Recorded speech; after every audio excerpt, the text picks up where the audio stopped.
Up next on Alpha Magnus's Clearance Corner, we've got Paz Villa, a.k.a. What's his nuts? Jon Favreau. I have a Jon Favreau head, which I'll probably be putting with this guy. Kind of funny. Just a weird thing I'd had laying around from another custom. Let's get this guy open. This one was, of course, a ripped-up, tore-up box from Walmart. I don't even think I paid that much for him. I think he was like $10. But I've already forgotten how much I paid because this was from, like, February. And I was like, oh, this has got to be cheaper.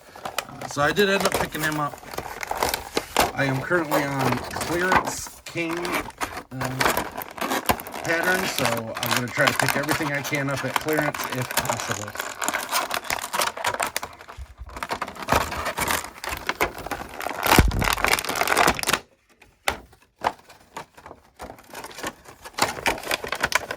And I'm kind of like skating by too. So like I'll find one of these at a store on clearance, and that's it.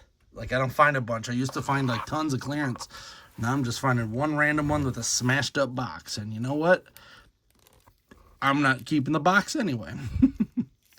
So some of you may know, I do a cosplay of the Macho Mandalorian, and I have been wanting to redo the cosplay for a minute because it is getting kind of gross.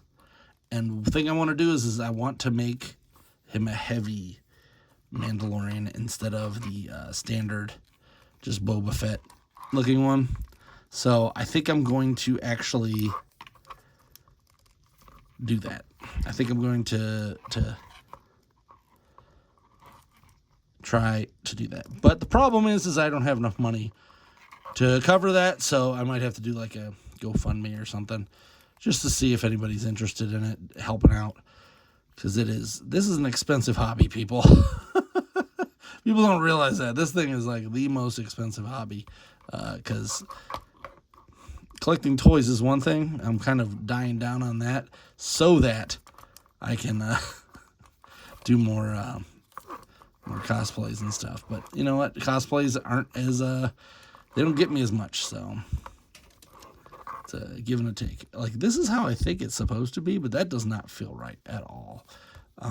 So let's actually take a look here. I want to say this should probably go in here, shouldn't it?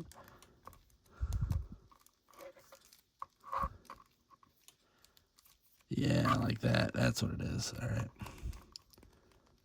That makes more sense.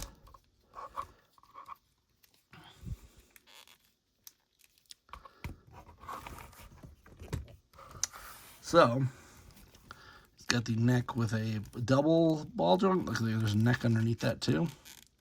So you can do the Night at the Roxbury. This, of course, removable. All of this is flexi rubber. It's got a ab crunch. No waist because that's attached to the ab crunch there. We do have a ball joint for a crotch, yeah, for a hip. Swivel at the thigh. Armor covers that up mostly. Got a double pinned knee, which is fine. I'd rather have double jointed on here than not. I know some people hate pins, but they're fine. Twist and turn. There. We got a single jointed arm with a swivel there and a swivel here. Looks like we got a rocker left. Actually, this one does the correct twist like this because nobody really does this if you think about it. Got some pouches that are attached to the belt region, which doesn't seem to be riding. I thought this would ride more. Maybe it's attached at some point. But anyway, I am definitely thinking about redoing the Macho Mandalorian and giving him some more flair. It will not be a full build, but it will be a very large build. I need to do a whole new helmet because my helmet is falling apart. I would actually like to just get a helmet and repaint it. And I don't know if I could find this heavy Mando helmet anywhere for sale. I might have to 3D print it again. But I did that on my old 3D printer, and my new one can handle much better quality, so whatever. We do have this heavy machine gun here. And that's it. That is the heavy Mando from Paz Villa. Well, not ancestor. What would that be?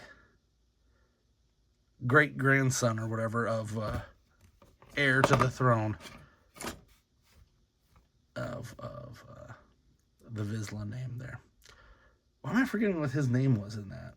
There's a bad guy Vizsla, and now he's of that as well. Anyway, there you go.